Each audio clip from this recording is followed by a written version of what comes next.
Olá, bom dia a todos e todas que estão entrando. Estão me escutando, pessoal? Me deem aqui um feedback nos comentários, por gentileza. Olha aí, Tiago, já estão mandando um abraço para ti, viu? Olá, bom dia.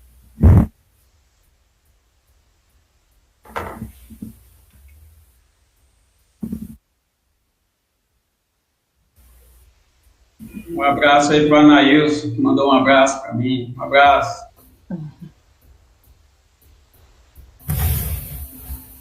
Ótimo, então estão falando que dá para nos escutar bem. Todos sejam muito bem-vindos, pessoal. Nós vamos dar início à nossa live aqui, né? O nosso pré-evento para o evento principal. Nós estamos indo para o 7º encontro.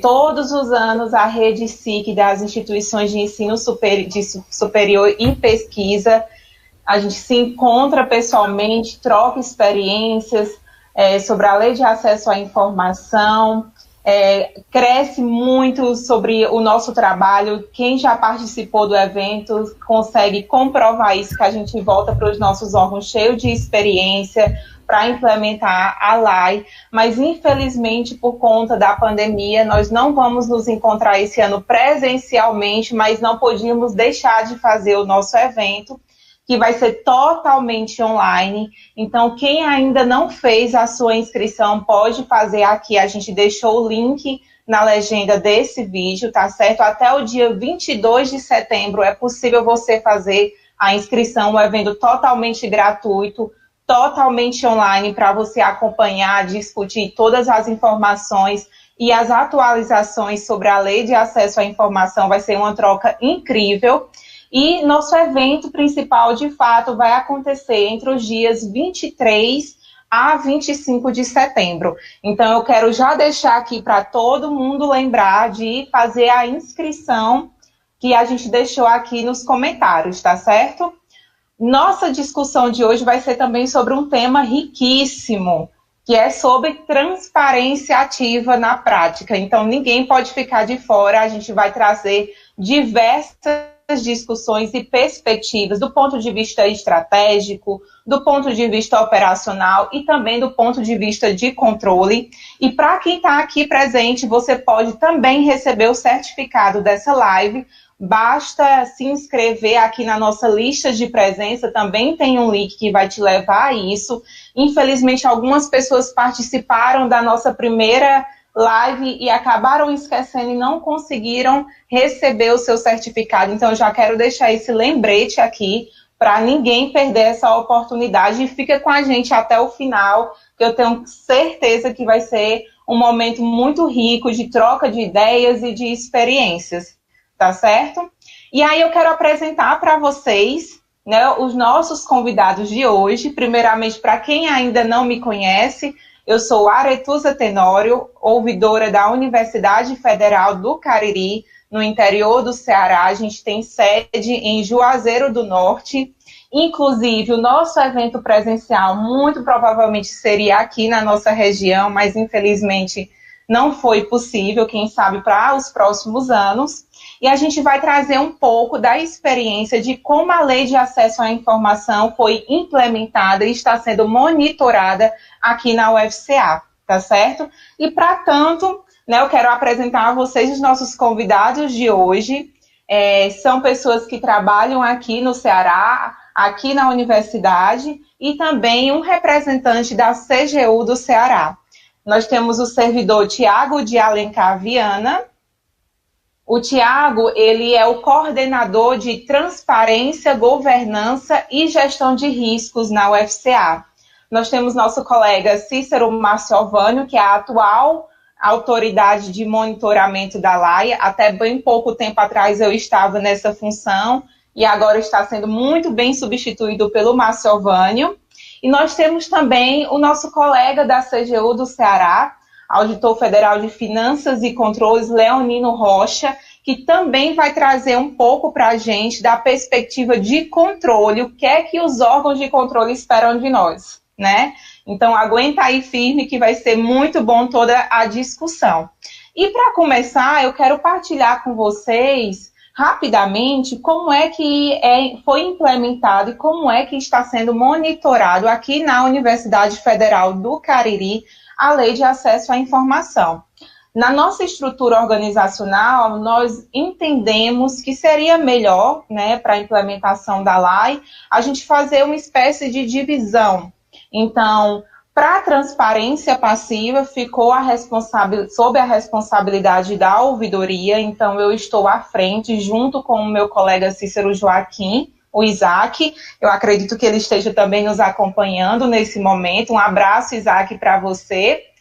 E na parte de transparência ativa, ficou sob a responsabilidade da Coordenadoria de Transparência, Governança e Gestão de Riscos, que está sendo coordenada atualmente pelo servidor Tiago. Então, aqui nós fizemos essa divisão, muito embora a gente trabalha de maneira muito integrada, né, cada um com suas funções e tentando afinilar para que a Lei de Acesso à Informação seja totalmente implementada na universidade.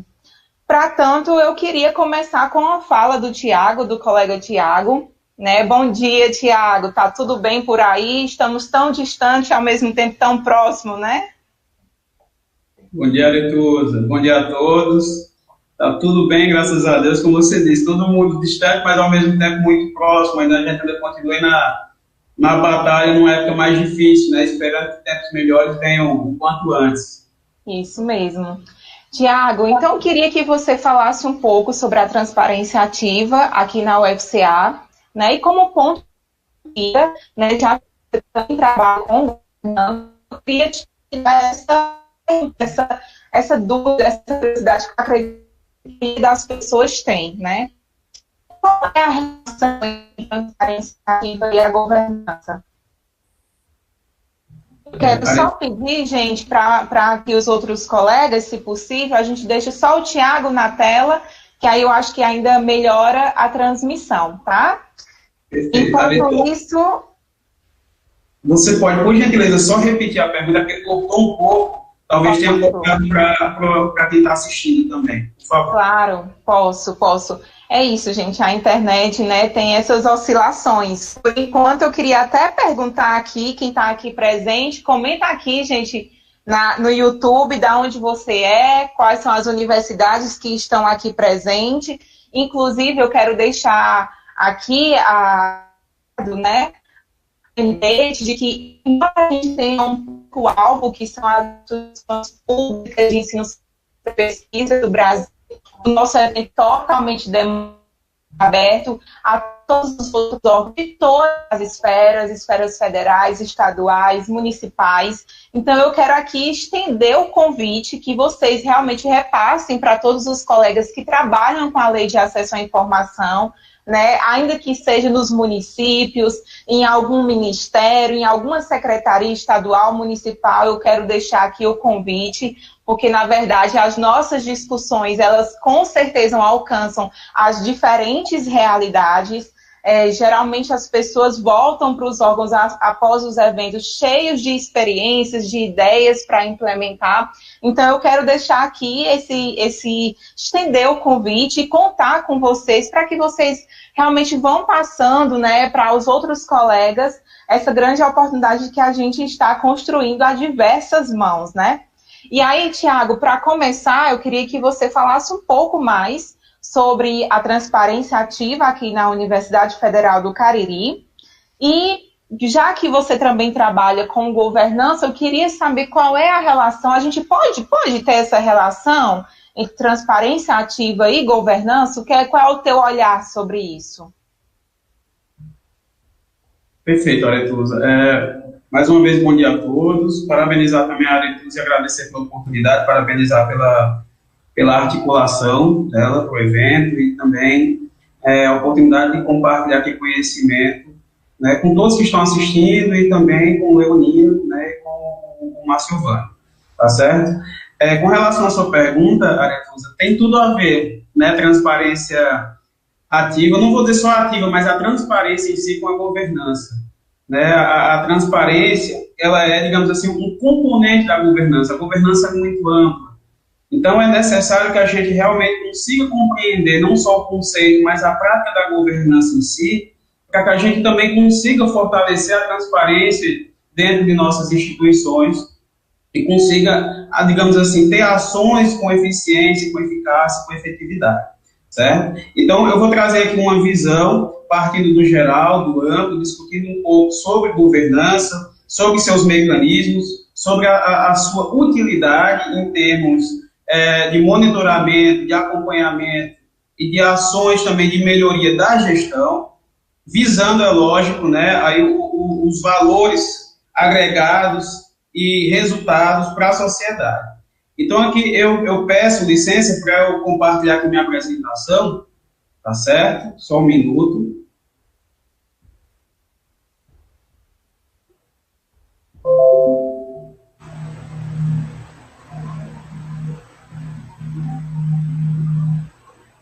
Está dando para ver, Aretusa? Sim, perfeito, viu? Pronto. Como eu não tenho acesso ao chat, caso surja alguma dúvida ou pergunta, eu peço que vocês me repassem, ou então a gente deixa para o final, tá bom? Mas podem interromper quando necessário. Bom, como já foi falado anteriormente pela Aretusa, né, eu estou como coordenador de transparência, governança e gestão de risco da UFCA, e vou falar aqui um pouco para vocês sobre essa ligação, né, entre a governança e a transparência ativa do setor público. Eu trouxe aqui, né, um recorte aí de uma obra do TCU que trabalha a governança, né, 10 passos para a boa governança, e lá tem um trechinho que eles conceituam governança da seguinte forma: governança no setor público compreende essencialmente os mecanismos de liderança, estratégia e controle, né, postos em prática para avaliar, direcionar e monitorar a atuação da gestão, com vistas à condução de políticas públicas e prestação de serviços de interesse da sociedade. Então, vejam, se a gente trouxer aqui uma retrospectiva da evolução da gestão no setor público, a gente sair de uma gestão patrimonialista, né, entrando aí numa gestão burocrática que visava o quê? Combater atos de corrupção, nepotismo, que vinha lá do patrimonialismo, até a gente chegar aí no início, né, no trabalho de uma nova gestão pública, de uma gestão voltada mais para o gerencialismo, para os resultados, a gente vai conseguir compreender a implantação e o fortalecimento dos controles, da transparência, da prestação de contas diante dos cidadãos, diante, né, da sociedade. Veja que a gente tem aí todo um contexto, né, do patrimonialismo que ainda hoje a gente consegue enxergar alguns indícios, alguns traços. A gente não vai ter um perfil de gestão pública já definido, né, e que seja, digamos assim, maior ou que seja predominante diante dos outros. Mas a gente encontra traços desses três perfis, de uma gestão patrimonialista, burocrática e gerencial, de uma nova gestão pública surgindo. Mas uma coisa não se pode negar, até mesmo nesse trabalho de fortalecimento de uma nova gestão pública, onde a gente tem como foco o cidadão, o beneficiário, né, dos serviços públicos, das políticas públicas, se faz necessário cada vez mais que a transparência seja fortalecida como ponte, né, como fonte de comunicação entre o gestor e a sociedade, e assim a gente consiga realmente ter, né, um uso dos recursos públicos de uma maneira mais eficiente, né, e eficaz. Existe essa necessidade, hoje o cidadão, ele cobra cada vez mais compreensão, não só a transparência, mas a compreensão do uso dos recursos públicos e também a visualização desses resultados. Então veja que, quando a gente fala de governança, a governança vem para tentar trazer todo esse suporte de acompanhamento, de gerenciamento, né, de aproximação com a gestão, para buscar a garantia do uso correto dos recursos públicos e do alcance dos resultados do nosso cidadão. Então, quando a governança vem para atuar nesse sentido, ela tem três mecanismos muito fortes, né? A liderança, que ela vem trazendo aí as práticas de natureza humana, comportamental, né? Então a gente tem líderes que atuem com uma gestão ética, íntegra, né? Transparente, que saibam também selecionar seus líderes de maneira transparente, que os benefícios que vão ser dados a esses líderes por ocuparem seus cargos também sejam demonstrados de maneira transparente, né? E aí, a gente trazer também nesse contexto da seleção de boas lideranças, do fortalecimento da ética, da integridade e da transparência, a gestão de desempenho e a gestão por competências. A liderança, ela vem não só para selecionar bons líderes, mas também para conseguir identificar falhas e pontos de melhorias em termos de conhecimento, de habilidades, de atitudes, de competências por parte desses gestores. E aí, através dessas lacunas, né, sanadas de desempenho e de competência, a gente conseguir melhorar todo o processo. E aí, melhorando o processo, a gente consegue ter um produto final melhor e, consequentemente, o cidadão vai ter esse benefício. Quando a gente já vem aí para a estratégia, a gente pensar e repensar o modelo de gestão estratégica que o órgão, né, atribui. Se existe um planejamento estratégico institucional estabelecido, com indicadores, com metas, com resultados, com objetivos muito bem definidos, e se esse planejamento, essa gestão estratégica, ela também é transparente e participativa. Será que esse planejamento estratégico foi construído com a participação de todos? Da comunidade, da sociedade, de todas as instâncias de gestão dentro dessa estrutura de governança?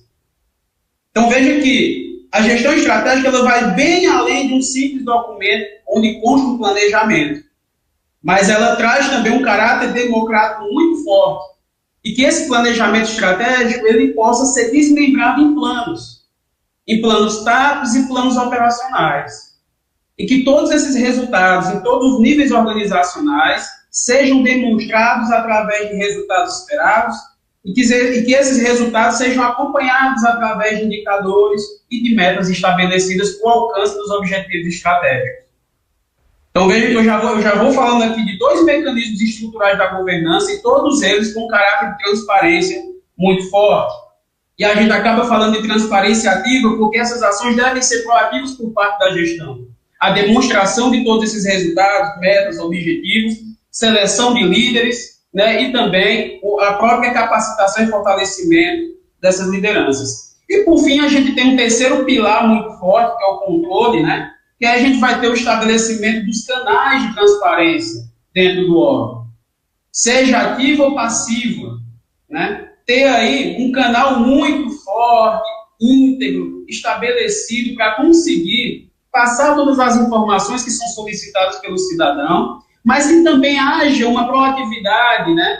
Aquele instinto do gestor em estar prestando essas informações para o cidadão, mas de maneira que seja compreensível. A transparência não é somente você fazer o uso de um portal, de um site de transparência ativa, de um portal, de um site, ir lá postar documentos, prestar contas, colocar um relatório de gestão, por exemplo, mas que esse relatório, que essas informações, elas sejam compreensíveis e fáceis de ser acessadas, encontradas pelo cidadão.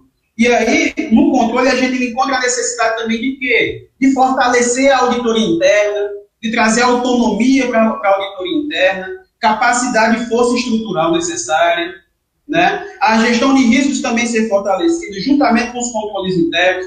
Nós temos os canais de denúncia, os canais de apuração de irregularidades e de responsabilização, caso sejam provadas essas irregularidades. Então, são 3 pilares muito fortes, né, que vêm aí para nos permitir que a governança, que o governante possa avaliar, direcionar e monitorar a gestão. E não só avaliar, direcionar e monitorar, mas incentivar. E, por fim, a gente tem o accountability, né? Não só a prestação de contas, a responsabilização, mas o fortalecimento do controle social através também da transparência ativa. Quando a gente consegue fortalecer o cidadão de informações de maneira proativa, a gente está estabelecendo um canal de comunicação democrático para que as decisões e o próprio planejamento estratégico da instituição possam ser fortalecidos. Então, como eu falei anteriormente para vocês, o que o TCU diz? Estratégia envolve o relacionamento com as partes interessadas, né? A definição e monitoramento de objetivos, indicadores e metas, bem como alinhamento entre planos e operações de unidades organizacionais envolvidos na sua execução. Então, é interessante e importante que o plano da estratégia da instituição seja construído de maneira democrática, participativa. E aí você conseguir também definir e estabelecer quem são os atores, quem são as partes interessadas que podem compor e contribuir para a construção desse planejamento estratégico. Aqui na UFCA, por exemplo, né, o planejamento estratégico institucional ele foi construído com o envolvimento de todas as partes da comunidade acadêmica, docentes, discentes, técnicos administrativos, com o envolvimento também da sociedade. Então, quer dizer, dessa forma, o planejamento e a estratégia da instituição conseguem refletir de maneira mais transparente as necessidades. E essas necessidades serem interpretadas e traduzidas em termos de resultados, de indicadores, de metas, de objetivos. Então, veja que eu estou batendo muito fortemente aqui em termos de governança na comunicação com o cidadão, na comunicação com as partes interessadas. E assim a gente realmente conseguir, né, não só fortalecer a transparência ativa, mas o principal, também fazer uso dessas informações, desses dados e da comunicação com o cidadão para a tomada de decisão, para a melhoria do planejamento estratégico e, consequentemente, do desdobramento desse planejamento estratégico, da construção de planos táticos e operacionais que realmente possam, né, refletir um uso racional, eficiente e eficaz dos recursos públicos e, consequentemente, de uma prestação de contas íntegra e ética. Adentrando agora no âmbito da própria UFCA, nós construímos aí, elaboramos entre 2015 e 2016 um projeto de governança, né? Porque na UFCA nós temos aí o planejamento estratégico institucional, que ele aí tem como pilar, como base, um portfólio de 16 projetos estratégicos, e também existem os projetos setoriais. E dentre esses projetos nós temos aí o projeto de governança. É o projeto de governança com foco na gestão participativa. Então a ideia, nesse primeiro instante, né, de fortalecimento do planejamento estratégico e de elaboração desses projetos, é que nesse projeto constassem etapas onde a gente pudesse estruturar e implantar a transparência na universidade. Então, aí, a construção e implantação de uma ouvidoria, de uma secretaria de processos administrativos disciplinares, de um setor que pudesse ficar responsável pela transparência ativa, a construção do portal, do acesso à informação dentro do portal, que a gente possa também atender todos os itens obrigatórios que a lei dispõe, e que o guia de transparência ativa, né, que foi elaborado aí, a gente tem a participação também dos órgãos de controle, da CGU, por exemplo, para padronização dos sites, e que também deixa muito claro todos os itens que são necessários para o atendimento, não só da LAI, mas também para conseguir ter uma ponte, uma comunicação com o cidadão, e esses itens formam um rol, que esse rol seja seguido de maneira padronizada para facilitar o acesso à compreensão por parte do cidadão em relação às informações que sejam prestadas de maneira ativa pelo gestor. Então, a gente tinha todas essas etapas do projeto para a implantação dessa estrutura e fortalecimento de uma cultura organizacional, e eu posso aqui citar para vocês, dentre as etapas desse projeto, capacitações, visitas técnicas, a elaboração de uma política de governança que possa aí fortalecer a transparência ativa institucional, a estruturação da própria transparência ativa através da criação de um setor, do portal, da transparência passiva sendo aí delegada e muito bem conduzida pela Ouvidoria Geral da Universidade, a implantação da gestão de riscos, uma outra etapa de implantação de uma auditoria interna, a construção também de uma metodologia interna, lógico que atendendo as metodologias e ferramentas necessárias que os órgãos de controle nos orientam, mas também tem uma metodologia interna para a construção e elaboração e organização do relatório de gestão. Diagnósticos de governança e de transparência também foram elaborados e executados seguindo as etapas do projeto de governança. E agora, atualmente, a gente tem passado por uma reformulação, já que a gente já conseguiu alcançar boa parte dessas etapas, mas que agora a gente consiga fortalecer a estrutura que já foi criada e conseguir identificar e implementar boas práticas de governança que envolvam diretamente a transparência ativa e passiva na instituição. né? Então, agora, nessa reformulação do projeto de governança, a gente tem um foco muito mais forte agora em relação às áreas finalistas, principalmente de ensino, com a criação de indicadores, e meio também, como, por exemplo, os contratos da universidade, a pró-reitoria de administração, a gestão desses contratos, as aquisições da instituição. Então, veja que um primeiro ponto é a implantação de uma estrutura, no segundo ponto, agora a gente já parte para o amadurecimento, o fortalecimento de uma cultura para a evolução. Eu estava até conversando anteriormente aqui com os colegas que não adianta ter uma estrutura definida, não adianta ter canais de comunicação e de transparência ativa e passiva na instituição, se não existe o fortalecimento da cultura. Se não há uma criação de uma cultura organizacional, que os gestores possam internalizar essas necessidades e que se torne uma prática habitual, a ética, a integridade, e que assim, logicamente, o cidadão, né, o nosso cliente final, possa ser beneficiado com valor agregado.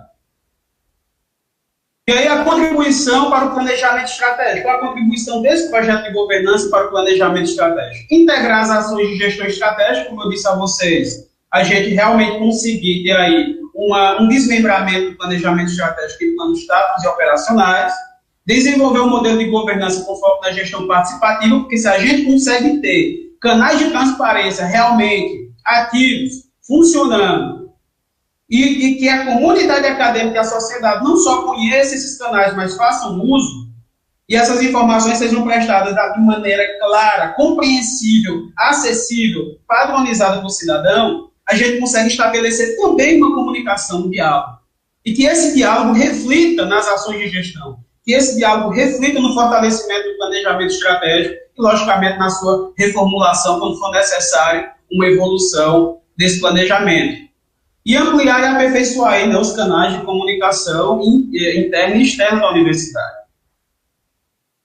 E aí, qual é o objetivo do projeto? Desenvolver ações que visem implementar boas práticas de governança pública e gestão participativa, visando maior transparência, né, e alcance de resultados. E aí vem dois pontos assim, muito importantes desse projeto, que a gente desenvolveu nesses últimos anos, principalmente de 2017 para cá, que é ter ações de diagnóstico. De que forma a gente realmente conseguir ter uma comunicação mais forte, digamos assim, mais íntima, com o público, com o cidadão, com o discente, com o docente, com o técnico administrativo, se a gente não buscar essas informações de maneira ativa. A transparência ativa, ela também deve partir do pressuposto de estabelecer um canal de busca de melhorias. O que a gente fez aqui foi uma pesquisa, e nessa pesquisa entrevistar, né, o nosso público-alvo, e através dessa entrevista, saber se, apesar de nós atendermos às obrigações da lei, apesar de nós termos um rol de dados e informações estabelecidos, será que a informação realmente está clara? Está compreensível? Será que a gente não tem que ir além do atendimento das obrigações? Será que a gente não pode inovar? Será que a gente não pode ter uma boa prática a mais? Será que não tem informações que a comunidade, que a sociedade queira ter em mãos, além do que a gente já oferta por lei? E aí o diagnóstico é nesse sentido, da melhoria, da evolução, da inovação na transparência ativa da instituição. Sem falar também nas próprias ações de monitoramento interno de transparência ativa, que o Márcio Albani, que em breve vai falar com vocês também, após a minha fala, né, ele tem também liderado de maneira muito responsável e eficiente. Então veja que a gente parte desde uma ação de diagnóstico mais geral, mais subjetiva, mais complexa, até partir para ações mais operacionais de monitoramento da transparência ativa na instituição, visando aí alcançar todos os itens obrigatórios do rol. E como resultados esperados, o que a gente busca ter de resultados aí com esse projeto de governança? A ampliação do acesso às informações institucionais, sistema de monitoramento da gestão e de resultados também implantado, o fortalecimento, né, da democratização da gestão, a melhoria do acesso e da qualidade das informações gerenciais, como eu falei para vocês, não basta só postar no portal, tem que ser compreensível, tem que ter qualidade, ter boas práticas de gestão de projetos e riscos e a melhoria da comunicação institucional. Né? Então, são aí etapas que a gente visa realmente alcançar, né? Principalmente agora com a reformulação desse projeto de governança, certo? E o objetivo estratégico a ser alcançado com esse projeto de governança, e principalmente com as etapas de transparência ativa e passiva da instituição, desenvolver um modelo de governança com foco na gestão participativa. Então, veja que ter uma gestão participativa com todos os atores, as partes interessadas e envolvidas, e o processo decisório ser construído com todas essas informações, requer amadurecimento, requer fortalecimento de cultura, requer evolução de mentalidade, evolução gestora. Né? Então, nós somos uma universidade muito nova, pouco mais de 7 anos, é o que a gente está buscando, né? Visando aprender com o tempo e também com essas ações, e principalmente identificando boas práticas em outros órgãos e tentando trazer para a realidade da universidade, para que com as devidas adaptações a gente possa ganhar com isso, e principalmente o cidadão e a comunidade acadêmica possam ganhar. E aí, por fim, né, eu trago aqui para vocês, também para introduzir a fala do nosso colega Márcio, né, que a gente atende aí, né, na transparência ativa, a Lei 12.527, né, 18 de novembro de 2011, que é a Lei de Acesso à Informação, a LAI, e o que ela diz em termos de transparência ativa? A LAI estabelece que as informações de interesse coletivo ou geral devem ser divulgadas de ofício pelos órgãos públicos, espontâneo e proativamente, independente de solicitações. Então, a LAI, ela dispõe aí sobre esses procedimentos que a União, os Estados, o Distrito Federal e os municípios devem atender para buscar, né, sempre garantir o acesso à informação por parte da sociedade, por parte da comunidade. E aí, o que eu trago por fim, para a reflexão de todos, que quando a gente fala em termos de transparência ativa e transparência passiva, é que a gente possa realmente contribuir para o fortalecimento do controle social e da participação, para o fortalecimento da democratização. O controle social pode contribuir, sim, positivamente para a melhoria de um planejamento estratégico, para a melhoria das ações da gestão, mas a gente não consegue ter um controle social eficaz se a gente também não conseguir ter a transparência em sua essência, né, sendo implementada. Não só disponibilizar documentos, informações, dados, mas que eles sejam realmente compreensíveis, que o cidadão tenha condições de realmente não só ter acesso, mas compreender o que a gente quer passar para eles e assim eles poderem participar do processo decisório. Tá? Muito obrigado. Eu fico à disposição para qualquer dúvida ou pergunta dos colegas. Obrigado. Obrigada, Tiago, pela sua contribuição. Foi extremamente valoroso. Eu admiro muito o trabalho da transparência ativa aqui na universidade. Inclusive, essa estratégia, né, utilizada para fazer o diagnóstico da transparência da universidade através da aplicação de um questionário, né, para a universidade dimensionar, porque a gente sai daquela ideia de administração pública com foco no cidadão para aquela ideia de administração pública com foco do cidadão. Então, a comunidade acadêmica conseguiu, através desse questionário, né, trazer a ideia, a sua perspectiva, se aquelas informações que a gente disponibiliza no portal estão com a linguagem acessível, que a gente chama de linguagem cidadã, se realmente estão a contento de acordo com as suas necessidades. Então, a UFCA, ela foi para além daquela exigência legal. Então, foi uma excelente estratégia, porque a gente conseguiu perceber, especialmente no nosso maior público-alvo, que são os discentes, né, quais eram as informações que havia a necessidade por parte deles, mas que não constavam ainda no portal. Então, você diz, Aretusa, mas não tem essa exigência legal sobre essa determinada informação. Mas a LAI, a Lei de Acesso à Informação, traz apenas a exigência do rol mínimo. Então, todo órgão, toda a universidade, ou os demais órgãos que estão aqui presentes, devem, né, verificar, de acordo com o seu clima organizacional, a natureza do órgão, quais são as informações que devem constar em transparência ativa para além do atendimento legal. Muito obrigada, Tiago, pela tua contribuição, tá? Eu quero aqui já aproveitar essa oportunidade para lembrar para vocês que vocês podem se inscrever no evento. A Maria Luísa deixou o link do evento aqui nos comentários, tá?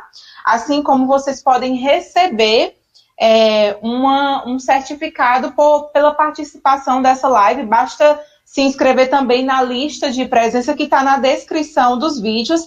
Eu estou vendo que o pessoal já está mandando aqui algumas perguntas. O Saulo, a gente já vai te responder, Saulo, a respeito do ranking de transparência ativa. Nós sabemos que tem um ranking da transparência passiva.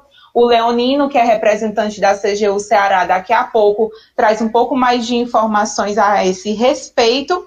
E também quero mandar um abraço para todo mundo que está aqui presente. Estou morrendo de saudade de todo mundo, gente. É uma pena que a gente não vai se encontrar presencialmente esse ano.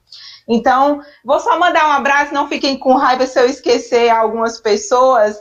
A Maria Luísa, nossa baiana querida, José Maria da Unilab, aqui pertinho da gente, a Mônica de Recife, o FPE, a Nadine da Federal de São Carlos, tem do IF de Goiás, o Cláudio, nosso colega do CGU Ceará, o Cláudio Henrique, tá diretamente de Lisboa mandando um abraço para a gente. Muito bom ter a presença de todos vocês. A Alana, que é servidora aqui também da UFCA, um abraço, Alana, obrigada pela tua participação. E agora eu quero convidar o nosso colega Márcio Orvânio, que é a autoridade de monitoramento da LAI aqui na UFCA. Ele vai trazer um pouco da nossa experiência prática, operacional mesmo, sobre como foi que foi implementado a LAI aqui na perspectiva da transparência ativa. Bom dia, Márcio, seja bem-vindo novamente. E aí, para começar, Márcio, eu queria iniciar um bate-papo aqui contigo. A gente sabe que o artigo 8º da Lei de Acesso à Informação traz a exigência de um rol mínimo, de informações que precisam constar em transparência ativa. E aí a UFCA, eu acredito que a maioria dos órgãos sempre está seguindo o guia de transparência ativa disponibilizado pela CGU. Quem aqui é novo na área, no serviço de informação ao cidadão, já deixa aqui, que é através desse guia que a gente se norteia, de fato, para construir a nossa transparência. E, salvo me engano, o guia traz mais ou menos 12 itens, É até um pouco mais detalhado do que a própria legislação. E aí, Márcio, conta para a gente como foi, na prática, construir esses 12 ou mais itens aqui na universidade, se os gestores, se os setores foram aliados nesse processo de transparência ativa, como é a mentalidade aqui na universidade a respeito disso, se ainda aquela cultura de sigilo está enraizada ou se não está, por sermos uma universidade nova. Então, conta para a gente como foi todos esses desafios. Certo, Aretusa, bom dia, obrigado pelo convite. Para mim é uma satisfação imensa estar com todos nesse momento. Vou pedir licença para fazer também uma pequena apresentação. Vou iniciar aqui a tela.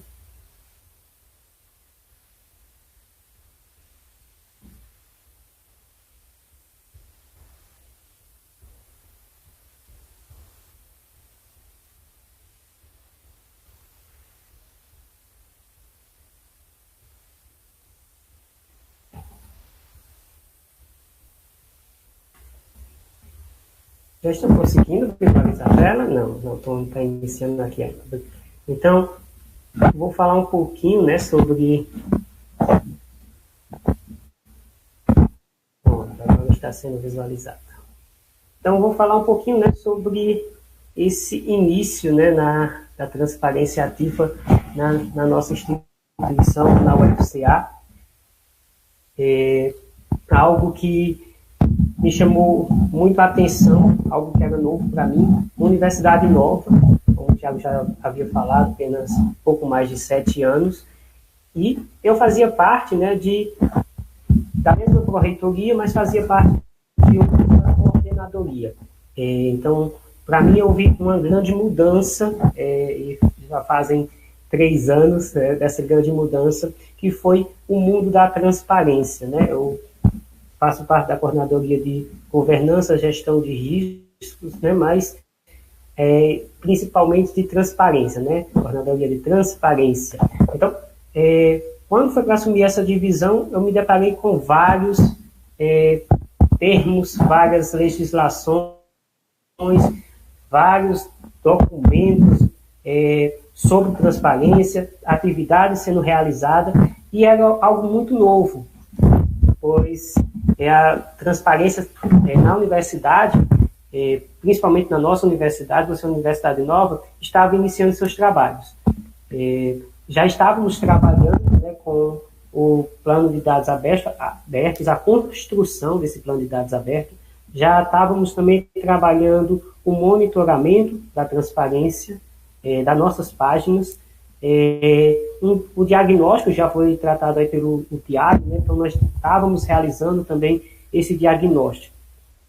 Construção de portal e também de estudos nessa nova lei de acesso à informação, algo que era algo muito recente para mim. Então, após essa breve introdução, falar um pouquinho, respondendo a tua pergunta, né?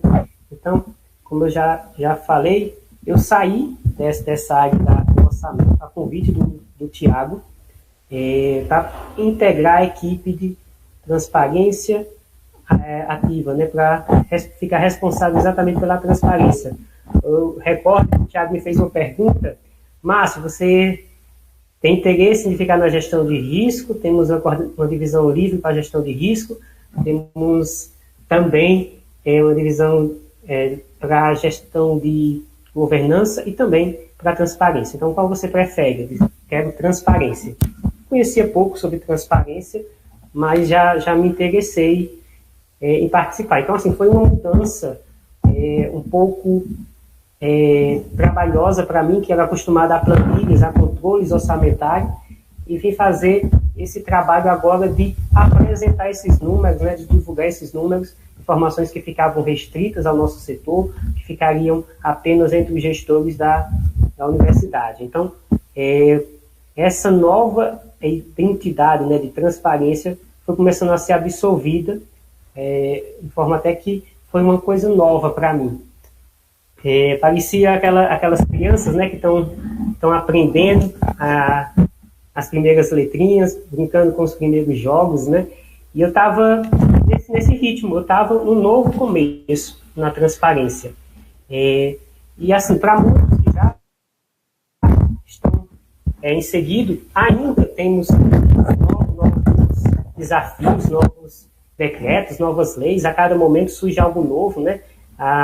Por exemplo, agora que está para ser inserido, né, no nosso portal de transparência, né, no site do acesso à informação, o relatório de gestão, que antes não fazia parte do Rominho, eu vou apresentar ainda o Rominho para vocês.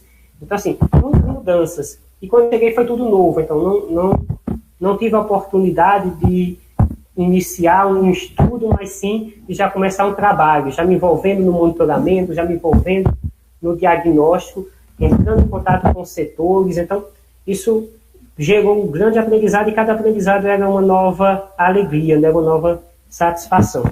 Mas como isso foi construído, né? Então, através de um grande estudo, a gente começou a partir da Constituição Federal, né, estudando especificamente o artigo 5º, no inciso 33, no qual ele diz que todos temos direito a receber dos órgãos públicos informações de seu interesse coletivo ou geral.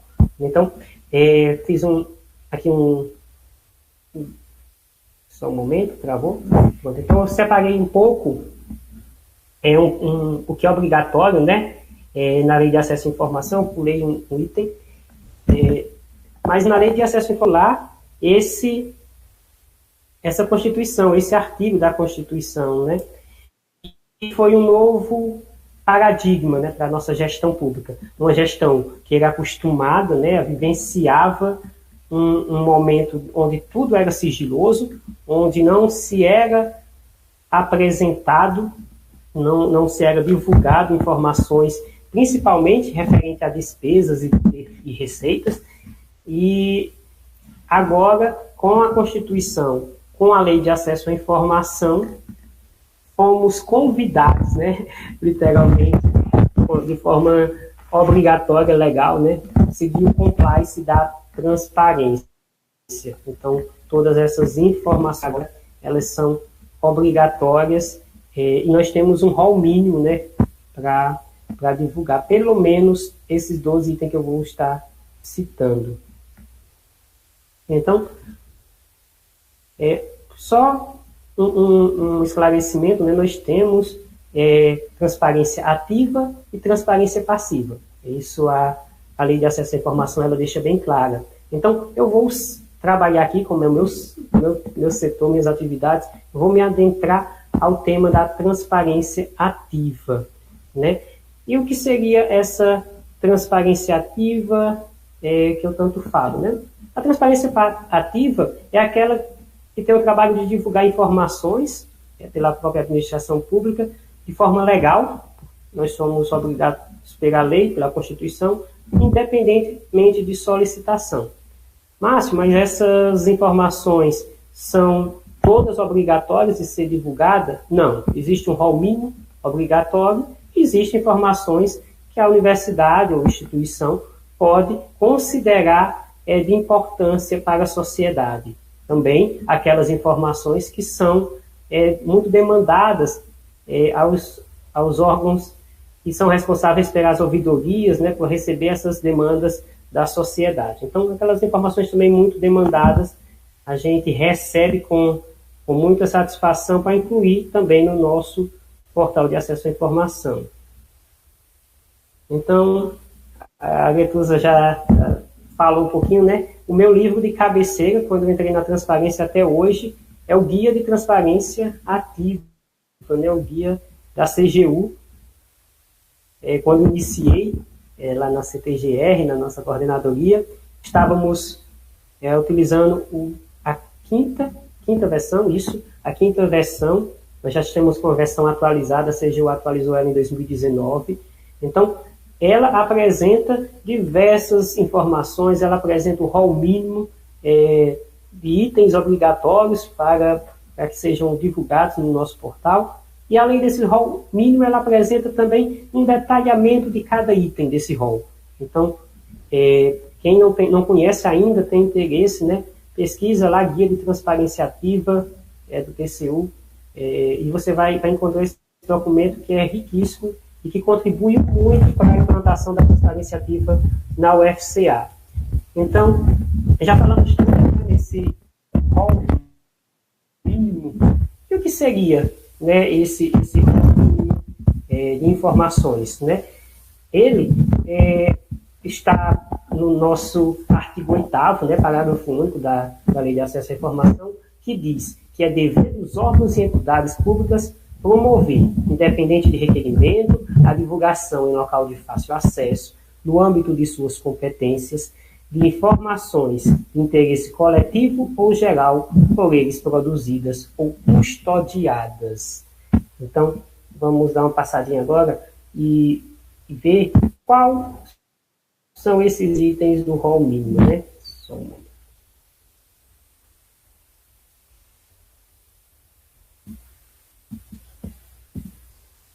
Então, o rol mínimo é composto por 12 itens, né? Desculpa, eu acabei voltando. O rol mínimo é composto por 12 itens. Esses itens são... Está travando aqui na tela, desculpa. Esses itens são institucional, ações e programas, participação social, auditorias, convênios e transparências, receitas e despesas, licitações e contratos, servidores, informações classificadas, serviços de informação ao cidadão, o SIC, perguntas frequentes e dados abertos. Então, deixa só fazer uma explanação geral, né? Então, essas informações, esse rol de informações, aqui nós encontramos essa lista com 12 itens, eles devem ser publicizados em uma página com o título Acesso à Informação. Essa página ela deve estar na primeira página, né, na página principal do órgão ou entidade. Então, ela precisa estar um local visível, não pode ter outra denominação, não posso colocar transparência da universidade, transparência ativa, mas sim um título acesso à informação. Se possível, em seguir a logo oficial, né, essa logozinha amarela, da transparência, né, do acesso à informação. Então, esses 12 itens, eles são detalhados, a gente utiliza muito o próprio guia, né, para fazer esse detalhamento. No total, são mais de 40 subitens, nós temos 43 subitens, né, então, dentro institucional, nós temos vários itens, ações e programas. Uma grande dúvida, né, que vem até nós sempre, com relação à institucional, à obrigatoriedade, né, das agendas, né, dos gestores. Eu posso até adiantar para vocês, a universidade ela tem na página institucional um link para agendas. Obrigatoriamente a gente deve apresentar a agenda do reitor, do vice-reitor e dos pró-reitores, né, seguindo a legislação, ela utiliza como similar, né, a informação da publicização até o 4º nível DAS, né, no caso a gente não possui esse nível DAS, mas eles entendem, a CGU, o TCU entende que até o nível de pró-reitores, né. Oi, então, Márcio. Desculpa atrapalhar a apresentação, mas você pode repetir, porque é uma dúvida do pessoal que já colocaram aqui no chat e ficou falhando um pouco quando você começou a falar a respeito da agenda de autoridades. Você pode repetir, por gentileza? Ótimo, posso sim. Então, deixa eu retornar aqui. Nós falamos, né, há pouco, né, um dos itens obrigatórios, né, é a agenda, né, dos gestores. Nele, ela vai estar no primeiro item, né, da Lei de Acesso à Informação, no item institucional, e ela, eu posso colocar no conteúdo, mas ela nos pede que seja divulgado até o 4º nível DAS, né? Então, nossa instituição, ela tem essa tipo de gratificação, de comissão, mas ela tem, né, ou as CDs e FG. No nosso caso, foi entendido, né, e seguia para reitor, vice-reitor e pró-reitor. Então, a disponibilização dessas informações da agenda, né, no caso, quando se trata de reuniões com outros representantes, com pessoas do terceiro setor, dentro da universidade, algumas reuniões não precisam, né, ser divulgadas, eu não preciso informar que eu estou tendo reunião com o meu subordinado a respeito de conteúdos que não têm interesse para o cidadão, para a sociedade. Então, alguns itens não são colocados. Um evento, por exemplo, como esse, é possível e é necessário que seja publicizado, né? Então, outro item também que é obrigatório, dentre ações e programas, já o segundo item, o subitem, né? Quem são os responsáveis pelas ações e programas? Qual a vinculação quais vinculações, né, com o PDA, com a LOA, com os PDIs das universidades, né? Então, como é essa vinculação? Quem são os responsáveis? As metas, os indicadores. Então, tudo isso a gente insere nessa aba, né? Ações e programas. É interessante que muitas pessoas perguntam como fazer essa vinculação. Realmente, no começo, até para a gente foi complicado, a gente estava ainda iniciando nisso, já tinha o PDI, já tinha o PEI, né, o Plano de Desenvolvimento Institucional, e assim, a gente não tinha essa vinculação, tá? Estamos trabalhando agora com o orçamento. Então, a gente sabia quem eram os responsáveis pelos projetos, os setores responsáveis pelos projetos, sabíamos quem eram os setores responsáveis pelas ações, tínhamos indicadores, temos metas, mas como fazer essa associação, né, ao orçamento? Então, a partir agora de 2020, iniciamos com o PI, né, com o Plano Interno da Universidade, no qual ele é um código, né, de 11 caracteres, que faz essa vinculação orçamento e planejamento estratégico, então objetivos estratégicos. Então, em breve, né, teremos o fechamento do ano 2020, a gente já insere também essa ligação e como foi essa distribuição do orçamento dentro dos objetivos estratégicos, atendendo aos programas do governo, aos programas também da universidade, né? Outro item, participação social, né? O que é que ocorre, né, nessa participação social da universidade com o cidadão, como é que eles participam, né, dos nossos eventos, será que eles têm a possibilidade de participar? Então, nós temos o CONSUME, né, o Conselho Superior, no qual temos membros, né, da sociedade, nós temos estudantes, professores, técnicos administrativos que fazem parte. Então, nessa aba a gente coloca essas informações sobre reuniões, sobre atas e tudo que tem com relação à participação social nas decisões da nossa gestão, né? Em seguida, nós temos o item auditoria. Esse item é onde inserimos atualmente o nosso relatório de gestão da universidade, que também é elaborado pela nossa coordenadoria, mas também as atividades, né, o plano de auditoria, né, o PAINT, os relatórios de auditoria, o RAINT, e também as auditorias externas, né, da CGU e da CGU. Então, todos esses relatórios a gente deve apresentar nesse item auditorias. Convênios e transferências, né? Então, outro item obrigatório. Convênios, nós temos atualmente com a Fundação de Apoio, então a gente cita a Fundação de Apoio.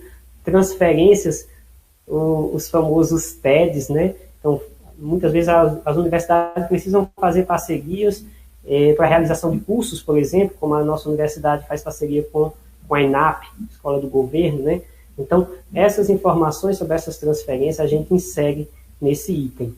Receitas e despesas, né? O que é que a gente recebe do governo, o que é que a gente recebe de fonte própria. Então, nós temos locações de prédio, nós temos outras receitas próprias, advindas de GRU, concursos. Então, receitas a gente insere uma tabela, uma planilha com as receitas, e da mesma forma com as nossas despesas, né? Os contratos, as bolsas. Então, todos esses pagamentos devem entrar nesse item 6, a despesa. Licitações e contrato, item 7, né? Isso é muito, muito cobrado, né, pelos órgãos de controle. É o único que a gente tem uma planilha que é atualizada automaticamente devido à grande cobrança, né, dos órgãos de controle. Então, nós temos uma planilha de licitação, no qual os contratos também, as duas em planilha separada, no qual nós temos todas as informações dos fornecedores, de quem realizou o contrato, valores das atas, os itens das atas. Então, é uma planilha que a cada elaboração, a cada passo, né, a cada etapa da licitação, do contrato, é inserida essa informação. Então, finalizou o contrato, nós já temos o link para o contrato com a universidade. Então, finalizando um termo de referência, fugindo também, é lógico, do sigilo, né? Então, a gente já disponibiliza as informações. Tem informações também sigilosas nas contratações, a gente precisa finalizar. Então, mas são duas planilhas que depois podem dar um acesso lá, né, na transparência da universidade, são muito bem trabalhadas pela Pró-Reitoria de Administração da Universidade, que disponibilizam para o nosso portal. Então, o item 8, servidores, todos querem saber qual é o valor, né, que o servidor recebe, muitos têm essa dúvida, o servidor ganha muito, como é? Então, vai lá, corre, dá uma acessada. Nós temos um link que leva diretamente também para a página da transparência do governo, né, no qual você pode fazer essa pesquisa, né, não só de valor de remuneração, mas também valores que foram recebidos para viagens, né, valores que o servidor recebe como gratificações, como comissões. Então, essa lista ela inclui também servidores se houve, né, ou não capacitação para esse servidor. Se houve, não obrigatório, a gente insere também porque temos interesse de mostrar isso para o cidadão. Capacitações não obrigatórias, eu vou informando, né, mas a gente divulga as capacitações dos servidores. As informações classificadas, né, o item 9, é algo também que eu acho que é uma dúvida, né, de muitos gestores, de muitas pessoas que trabalham, como ter essas informações classificadas. Nós, hoje, na universidade, estamos trabalhando na construção, né, desse programa para classificação e desclassificação das informações. É obrigatório, sim, no portal, mesmo que a instituição não tenha ainda processos classificados, né, mas ela precisa apresentar, pelo menos, a informação que não há informações classificadas no momento, bem desclassificadas. Porém, é necessário também inserir um formulário. Esse formulário ele vai informar, o cidadão ele vai poder solicitar que a informação seja desclassificada, caso tenha necessidade, reclassificada. Então, mesmo que eu não tenha informações classificadas, eu preciso também inserir esses formulários de desclassificação e de reclassificação. Temos o item serviço ao acesso ao cidadão, né? Nesse caso, a gente linka com a página da nossa ouvidoria. Então, lá todas as demandas do cidadão, ele pode entrar em contato na página de acesso à informação, vai ser levado diretamente aos canais de acesso à informação.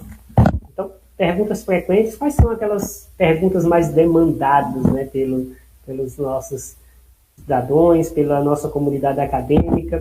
Então, essas perguntas frequentes a gente também apresenta com breves respostas e links para os locais que possam ser melhor atendidos. Outro item é o dados abertos. Esse é o 12º item, o uso do rol mínimo, né? Os dados abertos, ele precisa, é obrigatório, né, ser apresentado o plano de dados abertos. Esse plano de dados, ele tem vigência de 2 anos após a sua aprovação. Ele precisa estar publicizado. Precisa também ser publicizado o cronograma de abertura de dados. Então, como será essa abertura de dados durante esse período de 2 anos? Qual a frequência de abertura de dados? Então, vai ser de atualização, desse cronograma, desses conjuntos. Então, vou atualizar mensalmente, vou atualizar diariamente, semestralmente. Então, esse cronograma precisa também ser inserido. Além desses 12, né, como eu já havia falado, somos convidados, não somos obrigados dessa forma, a apresentar outras informações. Então, se eu tenho uma informação que é muito demandada, ou que eu sei que o cidadão ele busca no nosso portal, eu posso incluir também nesse item. Então, como eu já falei, eu posso incluir um 13º item sobre capacitações. Então, eu posso incluir, eu não preciso inserir exatamente dentro dos itens obrigatórios. Eu posso inserir itens com quadro de referência, que é algo muito pesquisado, né, muito solicitado. Então, quais são as informações que são mais solicitadas? Então, lembrando, eu tenho que seguir essa ordem e após o 12º item eu posso incluir outros itens com as demais informações. Então, é muito importante, né, finalizar aqui, mas é muito importante a gente ter esse cuidado, nesse controle. Existem muitas ferramentas que a gente pode fazer essa análise. Eu vou citar uma que a gente afere nossa transparência na universidade, mas existem diversas através dos órgãos de controle que disponibilizam, né? Mas eu vou citar daqui a pouquinho 2 que a gente utiliza, além do próprio guia. Então, só para tentar me passar mais um slide aqui. Então, por que, né, essa transparência? Porque essa obrigatoriedade da transparência. Então, eu linkei aqui 4 itens que eu acredito como importantes, que respondem a essa necessidade de transparência.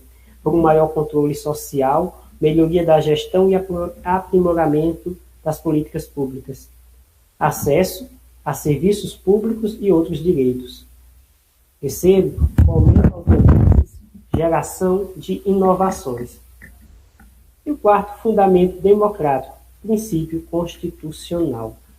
Então, para quem tem interesse, eu também posso disponibilizar essa apresentação. Eu vou apresentar aqui as ferramentas que a gente utiliza, que é o questionário de transparência. Esse questionário cobre toda a parte legal, é um checklist, digamos assim. A gente faz as perguntas, ele já apresenta a base legal do questionário de transparência do TCU. E também temos a planilha de cálculo, né, do índice de transparência. Então, item por item daqueles que eu citei do rol mínimo, seus subitens, a gente pode fazer esse pequeno cálculo, ele já informa como está a aderência da transparência na instituição. Então, é algo legal de se praticar. Temos no próprio portal do TCU esses dois links, né, mas eu quis apresentar aqui para vocês. Então, muito obrigado, né, pela oportunidade e fico aberto também às perguntas.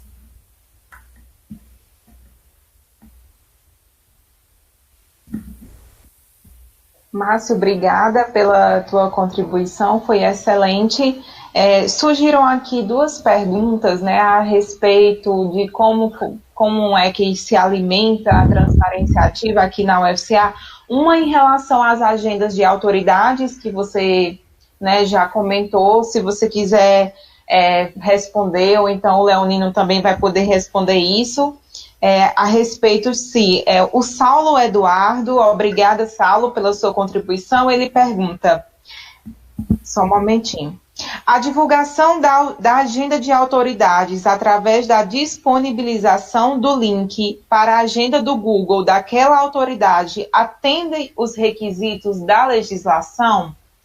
Então, a legislação, né, exige isso no caso de universidades, até os gestores que possuem CD3, no caso aqui da universidade, né, reitor, vice-reitora, os pró-reitores, né, isso, Márcio Vânio? Isso. E aí, assim, aqui no portal da universidade, não linka com o Google Agenda, né, mas o Saulo pergunta, a gente pode linkar, isso atenderia ao requisito legal?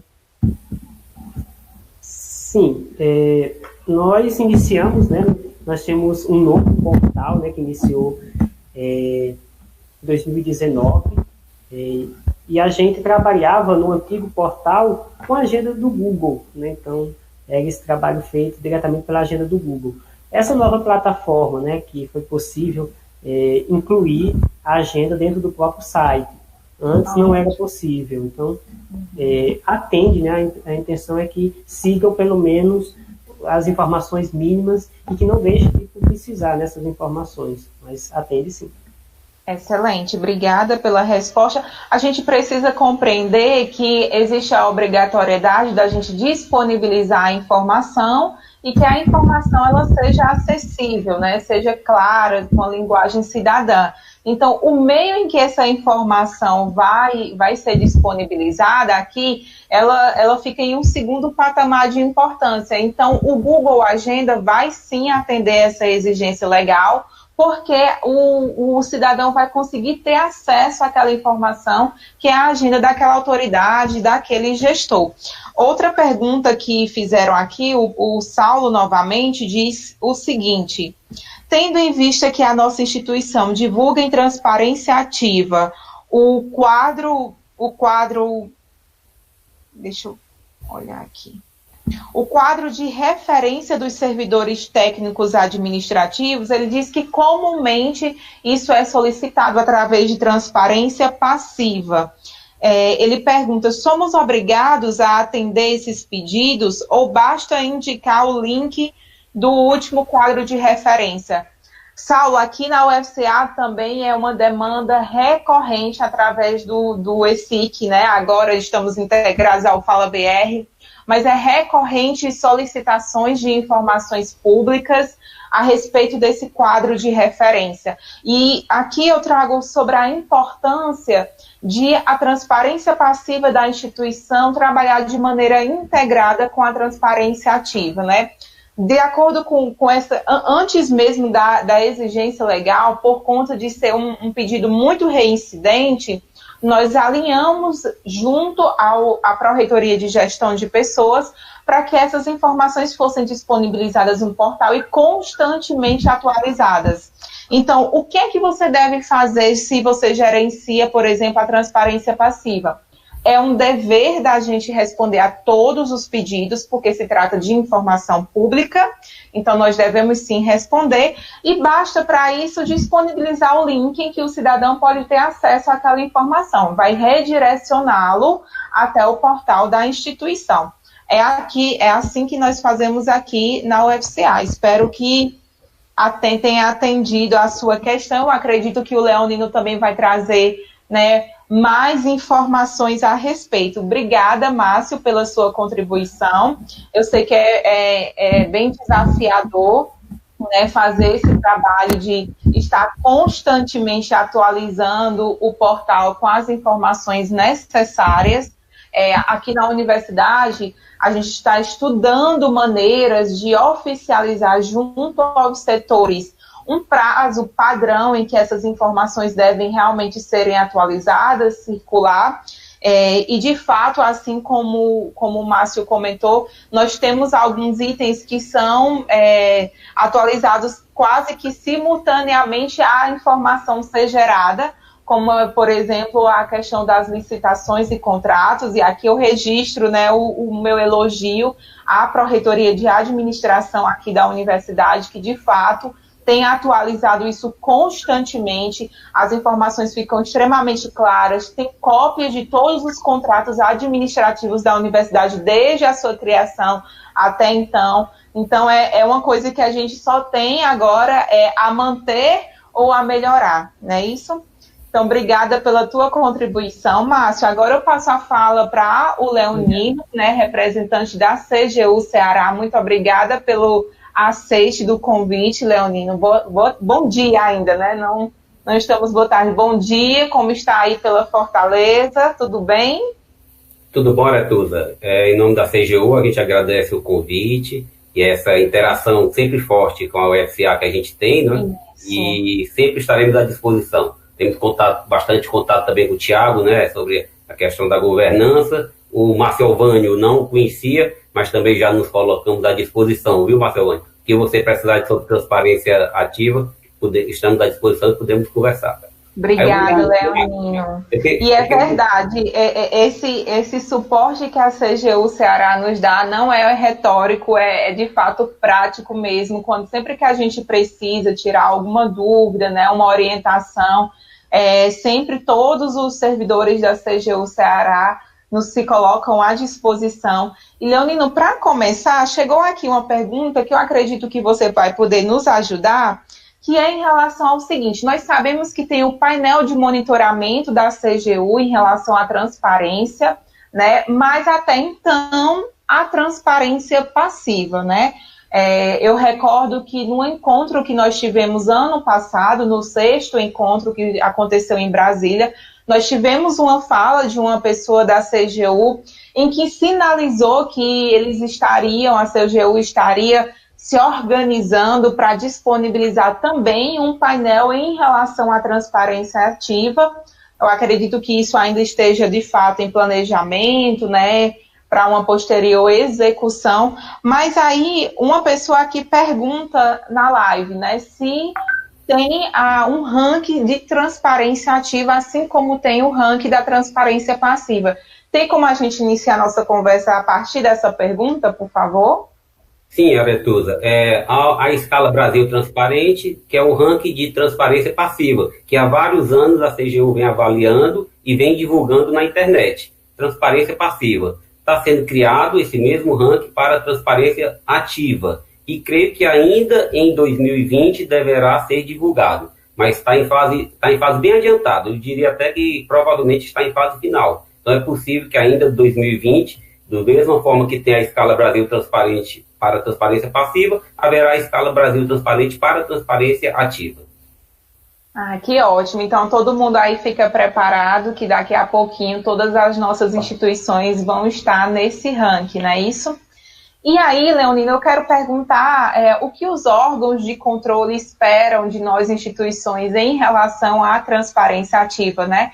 Recentemente, nós recebemos do Tribunal de Contas da União um ofício, né, de acompanhamento a respeito da transparência ativa, inclusive para o pessoal que tiver interesse, nós disponibilizamos aqui no chat do YouTube uma nota técnica da CGU através que detalha mais essa questão desse ofício do TCU, mas eu queria que você também comentasse um pouquinho com a gente. E também eu quero lembrar, pessoal, que vocês podem assinar a lista de presença que está na descrição desse vídeo para receber a certificação, que assim ninguém fica de fora, assim como fazer a inscrição no nosso evento, que vai acontecer nos dias 23 a 25 de setembro. Então vamos lá, Leandro, fica à vontade. Aretusa, o TCU realmente ele disponibilizou um ofício, né, a todas as IFES, em relação a informação em especial, o relatório, né? O relatório de monitoramento e de avaliação, como é que estava o andamento das questões de transparência nas IFES, né? A CGU fez uma nota técnica em agosto, que detalha lá toda a orientação aos órgãos, às entidades, né, no caso as IFES, como deve proceder em relação a esse questionamento do TCU. E essa nota técnica eu disponibilizei para você, e você já disponibilizou no link. Aí agora, com mais questões que surgirão, eu vou agora apresentar. Vou passar para a minha apresentação.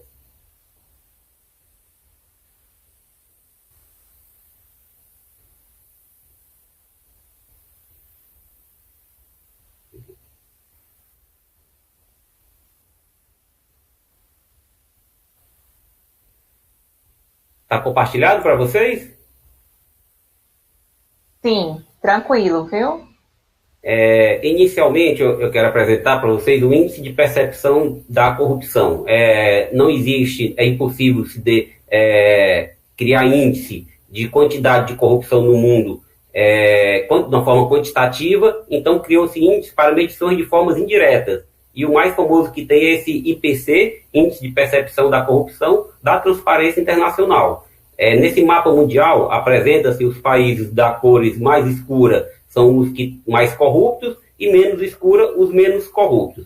Eu vou abordar com vocês, inicialmente, os 13 menos corruptos do mundo, considerados por esse índice, né? Os 4 primeiros são os 4 da Escandinávia, 4 não, 5, porque a Islândia entrou também entre os 13 primeiros. No caso, Dinamarca, Noruega, os países nórdicos, né? Dinamarca, Noruega, Suécia, Finlândia e Islândia. Aí entra aqui a mais 6 na Europa e chama a atenção 2 que são países que a gente pode considerar de economia maior, né, que está entre as 10 maiores economias do mundo, que é Reino Unido e Alemanha. Há também países menores, como Luxemburgo, Holanda e Suíça. Então, há 2 aqui que você observa na Ásia, que é Nova Zelândia e Singapura, e há também, lá do outro lado do mundo, Canadá. Então, esses são os 13 países considerados menos corruptos no mundo. A avaliação saiu em janeiro de 2020, referente ao ano 2019. Todo ano sai esse índice. Aí vamos procurar entender, né? Eu já falei isso, são os 13, tá aí os 13 países considerados menos corruptos, e vamos entender, né? Não existe uma fórmula, não existe uma receita de bolo. O que é que eu tenho que fazer para o meu país ser menos corrupto? Não, vamos pensar, eu executo essa ação e ele vai melhorar esse tanto no ranking. Não é dessa forma. Então, os estudos mostram quais são as características comuns entre esses países. A maior parte deles, a gente excepciona só no caso de Singapura, porque é uma cidade-estado. Aí é uma forma até diferente de abordagem que se tem. E ele está entre os 13 menos corruptos, né? Então, o que caracteriza esses países? Primeiro item, acesso à informação. Aí tem exatamente o que a gente está falando hoje. Ó. Ele tem um acesso à informação, detalhando de onde procede o dinheiro e como se gasta. Então, eles são muito fortes em acesso à informação pública, seja transparência ativa ou transparência passiva. Segundo item, maior nível de participação social. Ora, como haverá uma forte participação social sem haver informação pública? Dificulta. Claro, então já bem correlacionada também com o acesso à informação pública, né? Então eles são países que têm um avançado nível de participação social. Terceiro item, altos níveis de liberdade de imprensa. Eu também não tenho uma imprensa forte sem ter o acesso à informação pública. Quarto item, são democracias consolidadas e, claro, o que a gente pode dizer, qual é o que é que alimenta as democracias? Também o acesso à informação. Altos níveis de integridade. O que é que acontece com esses países? Eles têm uma forte integridade, uma forte confiança. Essa integridade gera até uma confiança entre governo, sociedade e organizações, seja públicas ou privadas. Então, eu tenho aqui as organizações governamentais, tenho do outro lado os cidadãos, e no terceiro, as empresas, né? Então, eu tenho um alto nível de integridade, de confiança entre esses três entes. Aí, o último item, claro, ninguém vai tocar aqui, alto índice de punição. Também, da mesma forma que a gente tem uma integridade, tem menos risco de corrupção. Quando eu tenho uma maior transparência, tenho uma maior integridade, tenho uma democracia consolidada, tenho uma maior participação social, eu tenho uma prevenção. Entretanto, no caso, quando essa prevenção não é suficiente, eles também têm um alto índice de punição. O que é que tem no controle? Vamos pensar. Aspectos do controle relativos à transparência. Primeira questão que ele dá, sensação de vigilância. Qualquer gestor que queira ter algum mau ato de gestão, ele se sente vigiado. Quanto maior for a transparência naquela organização, ele tem aquela sensação de vigilância e ele fica menos propício a praticar qualquer ato de corrupção ou de má gestão.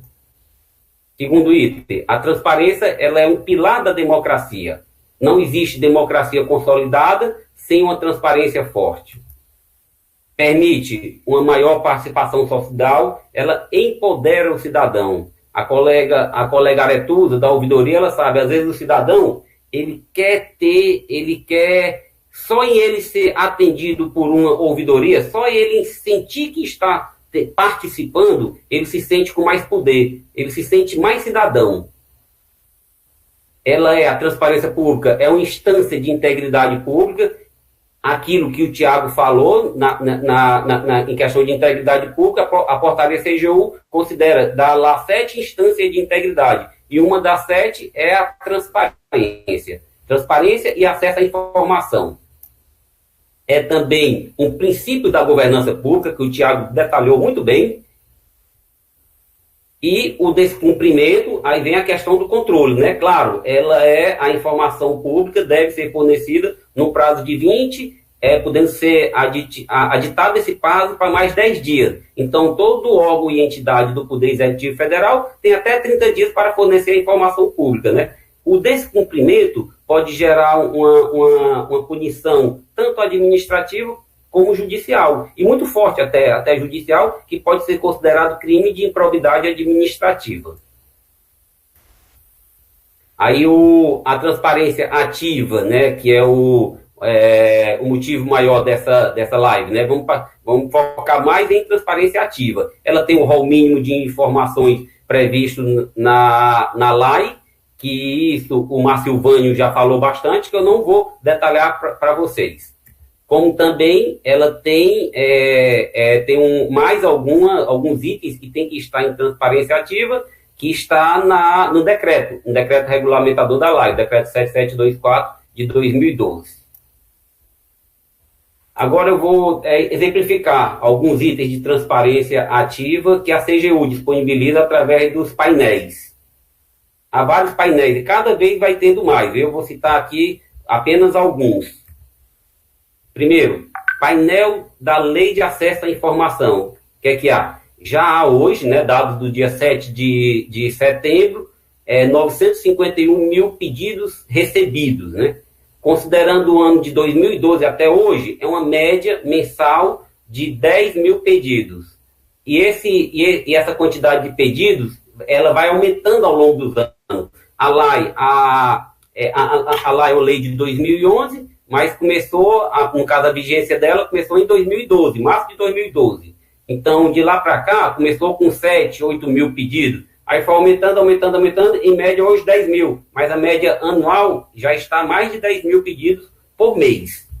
Tempo médio, tempo da lei seria 20 dias, tá? E os órgãos e entidades do Poder Executivo Federal estão com 15,21 dias. Esse segundo item aqui. O que é bom, está bem aquém da quantidade de dias que a lei obriga a ser fornecida a informação. E dá também, dá aqui um ranking, ó, nesse item aqui embaixo, tem diversas outras informações. Estou citando apenas algumas mais importantes, ó. Se eu quiser saber, se eu clicar aqui do lado direito, eu consigo verificar qual órgão ou qual entidade está com o maior número de omissões em relação ao LAI. O que é omissão? A resposta o pedido é feito por um cidadão e o órgão ou entidade apenas silencia. Ele nem, porque se ele tiver que negar, ele teria que motivar. Ele pode negar, desde que ele motive, né? Em alguns casos não é para ser fornecido porque a informação não é pública, né? Entretanto, há órgãos que são omissos em relação a isso. Então, quem quiser saber pode clicar. O que está aparecendo aqui não é órgãos mais omissos, viu? São os órgãos mais demandados, eu deixo claro isso para vocês. Entretanto, se eu clicar aqui com direito, vai mostrar todos os órgãos e entidades que foram mais omissos em relação à LAI. E esse do meio, ele mostra o tempo médio de resposta. Diz também qual é o órgão ou entidade seria mais eficiente, vamos supor, aquele que consegue dar informações num tempo menor. Que a gente pode considerar mais eficiente, mas não obrigatoriamente mais eficiente, porque existem alguns tipos de informações que são mais complexas do que outros, a gente sabe, né? Segundo item, todas as UJs, no caso aqui do Ceará são 5, as 4 da área de educação, o FCA, o UFC, Unilab e FCE, as 3 IFES e o IFCE, e o DENOX foram obrigados a criar um plano de integridade. Hoje, como é que está? Baseado na transparência ativa, dá para se saber todas as entidades que criaram e as que não criaram, e órgãos também. Hoje já se está com 90% de planos de integridade criados. Falta ainda 10%. Mas a gente pensa, né? Isso é em relação ao estado do Ceará. Pode-se fazer um comparativo. Em março de 2019, essas 5 Js que eu citei para você, incluindo a UFCA, tinha feito o plano de integridade dela, né? Então, a questão que o cidadão pode levantar, como que ainda falta 10% de entidades ainda não fazerem o plano de integridade, né? Então, a transparência ativa dá esse poder ao cidadão, dá esse poder à imprensa divulgar. Por quê? Porque essa informação está em transparência ativa. Terceiro item, o painel resolveu, né? Falando de transparência de ouvidoria. Vamos pegar a lei de acesso à informação, fornecimento de informação pública. Ouvidoria, o canal para manifestações de ouvidoria. Também tem um painel, está em transparência ativa. Como é que a gente está hoje? Hoje já há 933 mil pedidos feitos. E a parte de ouvidoria só existe há 8 anos esse levantamento. No caso da 8 anos não, desculpa, só existe há 6 anos, enquanto que a LAI eu tenho já 8 anos, 2012 a 2010, aquelas informações, que está com 951 mil, a parte de ouvidoria, apenas em 6 anos, já houve 933 mil pedidos, manifestações de ouvidoria. Aí a gente verifica, aqui a gente detalhou que está no painel, e eu fiz questão de colocar essa seta vermelha, mostrando esse gráficozinho azul. Aí o que é que acontece? Ó? Série histórica de manifestações. Problema que tivemos, que ainda estamos em pandemia, houve uma descentralização muito grande de recursos e gasto. Aí o que é que acontece? Olha o cidadão participando, ó, março de 2020, ó, começa a subir. Em março, salvo engano, 18 de março começou a parar, pelo menos aqui no Ceará. Pode ver que no mês de março começa a ter um aumento muito grande em manifestações de ouvidoria. Ó. Março, abril, maio. Aí em maio aqui muito intenso, junho foi já diminuindo um pouco, julho diminuindo mais, agosto, setembro desconsidera, porque setembro aqui foi o início do mês. Então isto é, nós tivemos no início da pandemia até o momento atual uma grande participação social. o que é muito interessante, né? O cidadão com uma série de reclamações, cidadãos com uma série de denúncias, o cidadão, digamos, que empoderado em relação à questão da Covid-19. Consequentemente, o que a CGU fez? Criou um painel só por questões da Covid-19. Painel Covid-19, onde estão lá os recursos descentralizados, relatório de auditoria diversos, itens referentes à Covid-19. Criou um painel específico, né? A pandemia começou em março. Creio que abril, maio, na hora que começou a decidir a necessidade. Aí verifica-se a quantidade de manifestações chegando na ouvidoria. Bom, a sociedade tem que ter acesso a essas informações. Não só a CGU, como a gente viu que isso ocorreu também com os governos estaduais e muitos governos e muitas prefeituras, em especial nas capitais. Há também, a nível de pedidos, todos os pedidos de acesso à informação, a partir de 1 de julho de 2015, estão em transparência ativa nesse item. Tudo está lá. Aí facilita aí o trabalho da imprensa, com divulgação de informações para a população, facilita o trabalho de pesquisas científicas. Por exemplo, a gente sabe que muitos pedidos de acesso à informação, que às vezes vai para a transparência passiva, pode ser obtido em transparência ativa. Diminui até o trabalho da transparência passiva. Então, isto é, a CGU divulgou todos os pedidos de informação de 2015 para cá. E outro item também, desde julho de 2016, a CGU ela é instância julgadora de terceira instância em recurso da LAI. O pedido foi negado, vai para o superior à área que negou, continuou sendo negado, vai para o gestor máximo, no caso das IFES o reitor, foi negado, terceira instância para a CGU, foi negado, ainda tem uma quarta instância, que é a Comissão Mista de Reavaliação de Informações, CMRI. O que a CGU colocou? A partir de julho de 2016, todos esses recursos estão disponibilizados em transparência ativa. Facilita um cidadão que foi negado informação, verificar lá que existe um precedente anterior que forneceu a informação e entrar com recurso baseado nessa jurisprudência, como também facilita os gestores públicos, em especial as ouvidorias, né? As ouvidorias ou a área que cuida da transparência passiva. Por quê? Porque ela vai saber o que está sendo entendido como uma informação pública e o que não é informação pública, né? Então, desde julho de 2016, essas informações estão disponibilizadas em transparência ativa. Aí, finalizando, né, eu gosto sempre de finalizar com essa afirmação do juiz da Suprema Corte Americana, faleceu em 41, né? Então, isso aí já tem aí perto de 100 anos, né? Nas coisas do poder, o melhor desinfetante é a luz do sol. Evitar corrupção, prevenção, maior transparência. Quanto maior a transparência, menor a corrupção. Quanto maior a transparência, melhor gestão dos recursos teremos. Consequentemente, quanto maior a transparência, a gente terá maior eficácia e efetividade nas políticas públicas. Por isso que essa preocupação que tinha esse juiz da Suprema Corte Americana já há quase um século. Então, eu deixo essa mensagem também para vocês, como mensagem final. Aí coloco também aqui o endereço da CGU, Regional Ceará. No caso, ficamos na Rua Barão de Aracati, 909, e tem o telefone. Tem também o site cgu.gov.br/acesso à informação. E obrigado a todos, me coloco à disposição para questionamentos. Obrigada, Leonino, pela exposição, foi uma excelente contribuição. Nós temos aqui algumas perguntas finais, a gente está finalizando a nossa live, pessoal, eu agradeço quem está conosco até agora. O Saulo perguntou em relação a um comentário que você fez, Leonino.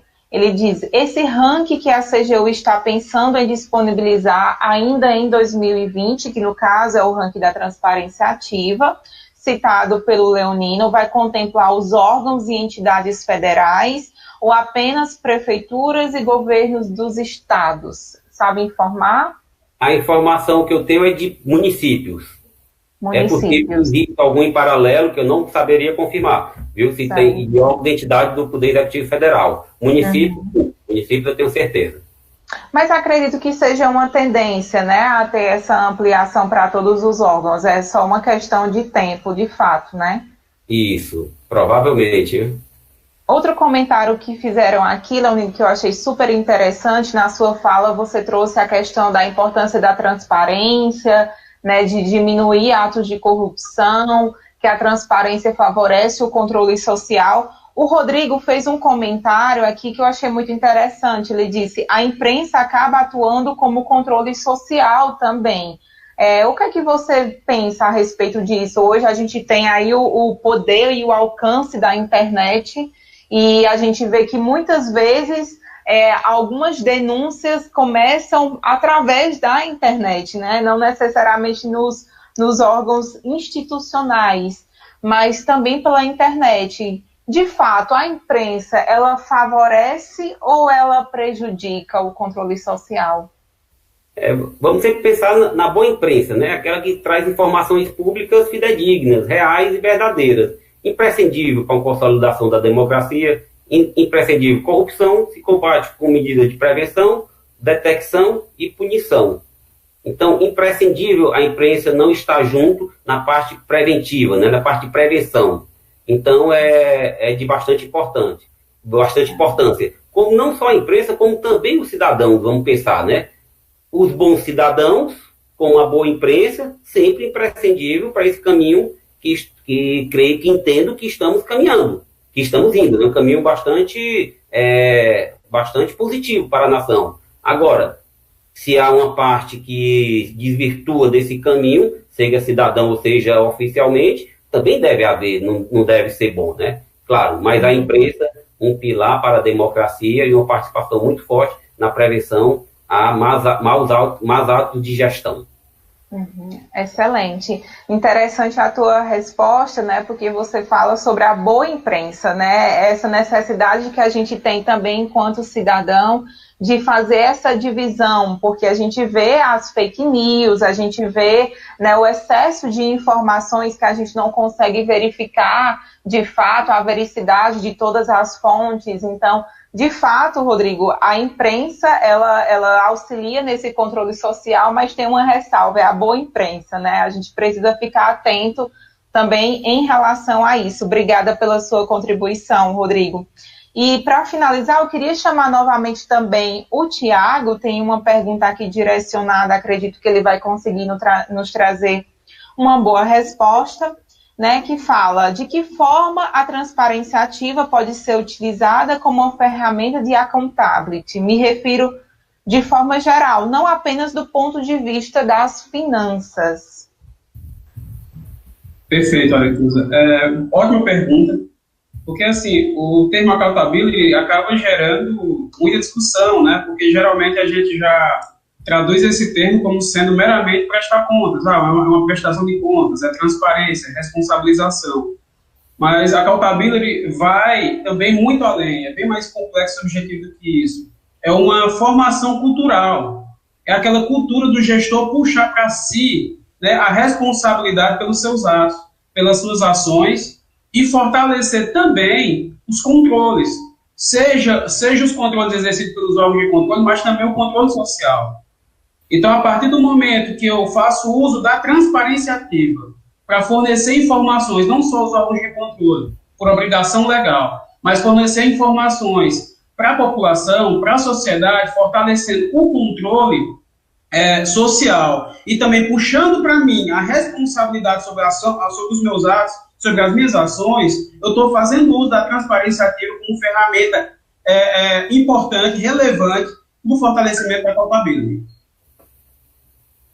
Ótimo, excelente. Obrigada, Tiago, pela contribuição. Eu quero agradecer ao Márcio, ao Leonino, ao Tiago, também a Maria Luísa, em nome da comissão organizadora. Foi excelente esse pré-evento, nessa live. A gente estava querendo fazer todos os ajustes necessários para que o nosso evento ocorra de maneira muito gratificante para todos os participantes.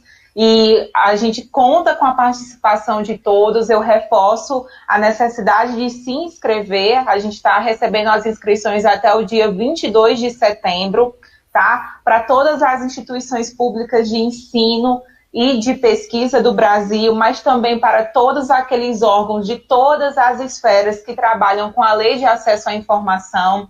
Então, a gente pede, faz o apelo que vocês compartilhem com outros colegas, outras instituições, para que seja um momento de muita troca, de muita riqueza, como sempre é. Geralmente quem já participou dos eventos presenciais podem confirmar que eu estou falando a verdade. A gente volta com várias ideias para implementar, muito mais fortalecidos, muito mais maduros de como implementar essa legislação tão importante que foi para a gente. Então, eu quero agradecer ao Márcio, a autoridade de monitoramento da UFCA, ao Tiago, coordenador de transparência da UFCA, ao Leonino, como representante da CGU Ceará, por sempre ser tão solícito a gente, ter aceito o convite de maneira tão rápida. Eu quero agradecer e contar também com a participação de vocês no nosso evento. Obrigada para quem ficou até agora participando, acompanhando as discussões. Caso tenha alguma dúvida, caso queiram ter acesso às apresentações disponibilizadas pelos participantes, vocês podem entrar em contato, né, através do WhatsApp ou por e-mail da gente, que a gente fica à disposição.